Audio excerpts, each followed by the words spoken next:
नदीचे नाव ब्रह्मपुत्रा नदी. इतर नावे तिबेटमध्ये यारलुंग सांगोप्पा, बांगलादेशमध्ये जमुना नदी. ब्रह्मपुत्रा नदीची माहिती. उगमस्थान. ब्रह्मपुत्रा नदीचा उगम तिबेटमधील मानस सरोवराजवळ अँगेसी ग्लेशियर म्हणून होतो. प्रवाह मार्ग. ही नदी तिबेट, भारत आणि बांगलादेश या देशातून वाहते.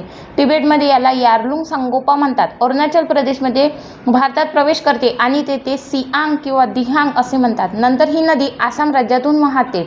शेवटी बांगलादेशामध्ये प्रवेश करून गंगा नदीला मिळते आणि बंगालच्या उपसागरात विलीन होते. एकूण लांबी सुमारे 2900 किलोमीटर. महत्त्व.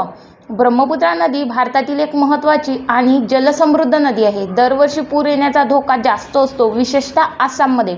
सिंचन, जलविद्युत आणि वाहतूक या बाबतीत तिचे महत्त्व मोठे आहे.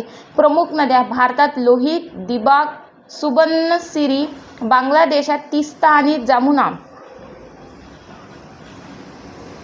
वैशिष्ट्य. ब्रह्मपुत्रा ही जगातील थोड्या उलट दिशेने वाहणाऱ्या नद्यांपैकी एक आहे. पूर्वेकडून पश्चिमेकडे ती एक पुरुषलिंगी नावाची नदी आहे. बहुतेक नद्या ह्या स्त्रीलिंगी असतात.